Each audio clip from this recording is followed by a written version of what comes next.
La santé à présent avec cette piste très prometteuse. Va-t-on pouvoir guérir des autistes grâce aux antibiotiques? Cela paraît incroyable. Et pourtant, dans certains cas, ça marche. Les symptômes disparaissent. C'est l'hypothèse de certains scientifiques américains et des médecins français sont en pointe dans cette lutte. 200 jeunes autistes ont déjà bénéficié de ces traitements avec un taux de réussite très important. C'est l'enquête de ce 19-20. Elle est signée Claudine Gilbert et Antoine Placier. La soustraction, c'est enlever, ôter... Cela ne se voit plus, mais ce petit garçon volubile, à l'aise devant la caméra, est un enfant autiste. Sa mère a reçu le diagnostic officiel en 2008, après plusieurs années d'interrogation. Alexandre avait brutalement cessé de communiquer à l'âge de 18 mois.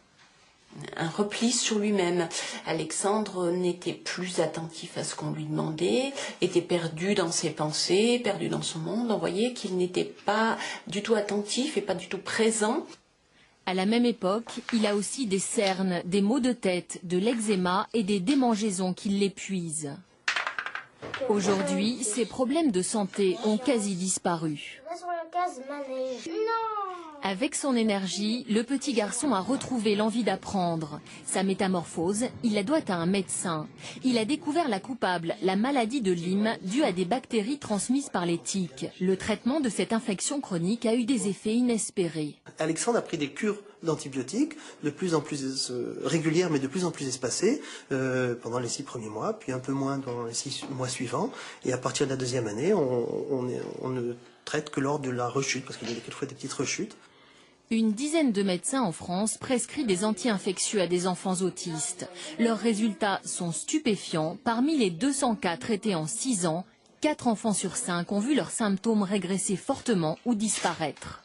Quand ça fonctionne, on a des résultats nets en 3 mois sur les troubles comportementaux et même cognitifs. Et ces enfants, on retrouve, dès le premier mois, je trouve, une sérénité de vie. Déjà, avec un sourire, un visage plus détendu, avec des... Ils froncent moins souvent les sourcils, ils sont moins souffrants.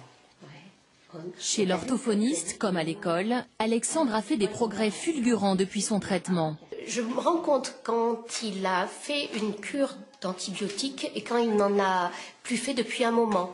Récemment, là, depuis 15 jours, Alexandre était de nouveau un peu perturbé. Il était un petit peu agressif. Il était beaucoup plus susceptible. Quand j'en ai fait part à sa maman m'a dit oui, effectivement, ça fait 3-4 mois que nous avons fait une série de traitements. Et là, ça commence un peu à s'amenuiser.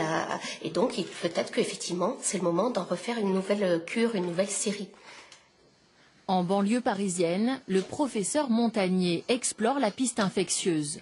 Le chercheur a mis au point une technologie innovante qui permet de dépister des infections latentes dans le sang des jeunes autistes. Et là, on pense que ce sont des bactéries qui proviennent des muqueuses intestinales, qui vont, pour des raisons d'inflammation de la muqueuse, par exemple, qui est très fragile, vont passer dans le sang et produire des toxines qui peuvent aller jusqu'au cerveau.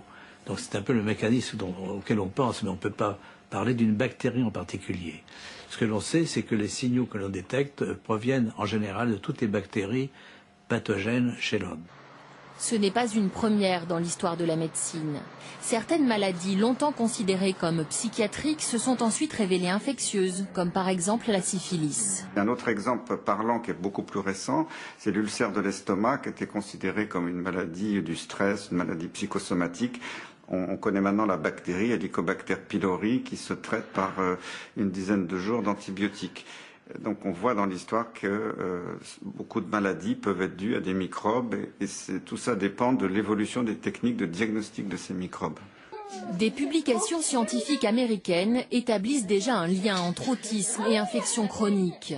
En France, un grand hôpital universitaire va lancer une étude sur l'efficacité des antibiotiques contre l'autisme. La maman d'Alexandre, elle, est déjà convaincue. À 10 ans, son fils a retrouvé son appétit de vivre. Venons-en maintenant à cette formidable performance.